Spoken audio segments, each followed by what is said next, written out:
vciso-au Cyberwatch, 2nd January 2026, Strategic Cybersecurity Intelligence Brief, powered by vciso-au. Stay informed, stay prepared, stay secure. Ensure your cybersecurity program is both proactive and verifiable. By Yeswanth Bodeda, DW Report. ANZ, None Australia, None News from Deep Web, Dark Daily Web, Tokyo FM 80.0 radio station database with 3,016,221 listener records being sold on a dark web forum after security warnings were ignored. YouNow 2026 database with 22 million accounts being sold on a dark web forum. All new records not in previous leaks. 1. Rondo Docs botnet exploits. Critical React 2 shell flaw to hijack IoT devices and web servers. Cybersecurity researchers have uncovered a persistent 9-month-long attack campaign targeting Internet of Things, IoT devices, and web applications to recruit them into a botnet known as Rondo Docs. As of December 2025, the campaign has been observed exploiting React 2 shell, CVE 2025-55182, as a primary initial access vector, according to findings published by Cloud SEK. React 2 shell is a critical vulnerability in React Server Components, RSC, and Next.js that allows unauthenticated remote code execution, carrying a CVSS score of 10.0. Data from the Shadow Server Foundation indicates approximately 90,300 vulnerable instances remained exposed as of December 31, 2025. Of these exposed systems, 68,400 are located in the United States, followed by Germany, 4,300, France, 2,800, and India, 1,500. Rondo Docs, first observed in early 2025, has expanded its reach by incorporating additional end-day vulnerabilities, including CVE 2023-1389 and CVE 2025-24893. The abuse of React 2 shell to propagate the Rondo Docs botnet was previously documented by Darktrace, Kaspersky, and Volncheck. The campaign progressed through 3 distinct operational phases before exploiting CVE 2025-55182. During March-April 2025, attackers conducted initial reconnaissance and manual vulnerability scanning. From April-June 2025, the operation escalated to daily mass probing of web applications such as WordPress, Drupal, and Struts 2, as well as IoT devices like WAV-Link routers. Between July and early December 2025, the campaign transitioned to hourly, fully automated large-scale deployment. In December 2025, attackers actively scanned for vulnerable Next.js servers and attempted to deploy cryptocurrency miners, or nuts, poop, a botnet loader and health checker, nuts on bolts, and a Mirai botnet variant, a nuts and x86.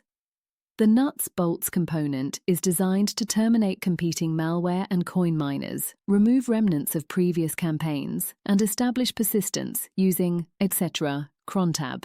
One variant continuously scans the proc file system to enumerate running processes and kills non-whitelisted executables approximately every 45 seconds, preventing reinfection by rival threat actors. To mitigate the threat, organizations are advised to patch Next.js immediately, isolate IoT devices into dedicated VLANs, deploy web application firewalls, WAFs, monitor for suspicious processes, and block known command and control infrastructure.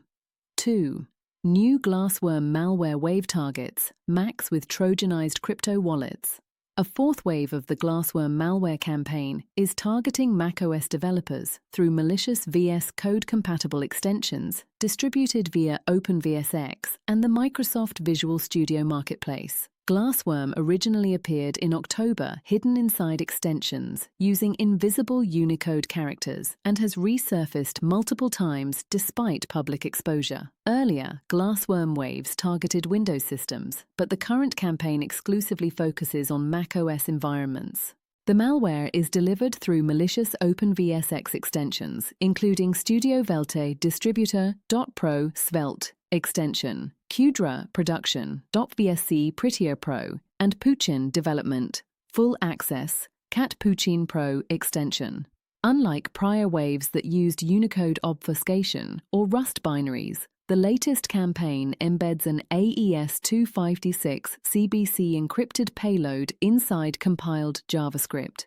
The malicious code executes only after a 15-minute delay, a technique intended to evade sandbox-based security analysis. Execution on macOS relies on AppleScript instead of PowerShell and establishes persistence using launch agents rather than Windows registry keys. Glassworm continues to use a Solana blockchain-based command and control mechanism with infrastructure overlap observed across multiple campaign waves. Once active, the malware attempts to steal developer credentials from GitHub, NPM, and OpenVSX accounts. The campaign also targets more than 50 browser-based cryptocurrency wallet extensions and attempts to exfiltrate browser data. New functionality allows the malware to access and steal credentials directly from the macOS keychain. Glassworm now checks for installed hardware wallet applications such as Ledger Live and Trezor Suite on infected systems. The malware attempts to replace legitimate hardware wallet applications with Trojanized versions to compromise cryptocurrency transactions. Researchers note that the Trojanized wallet delivery mechanism is currently returning empty files, suggesting the payload infrastructure is still being prepared. Despite incomplete wallet payload deployment, all other malicious capabilities including credential theft, data exfiltration, persistence, and command and control communication remain fully operational. Ransomware victims: United States Luminex Software, Technology, Software, Infinite Computing Systems, Technology IT Services, BNZ Materials, Manufacturing, Advanced Materials, Hunneman, Real Estate, Brokerage and Property Management, Türkiye, Copa Cosmetic, A, Consumer Services, Cosmetics. Final note from vciso-au: Australia and New Zealand remain relatively untouched this week, but the global threat landscape continues to shift. Critical infrastructure, software supply chains, and endpoint security are under siege. Ensure your cybersecurity program is both proactive and verifiable. By Yeswanth Bodeda.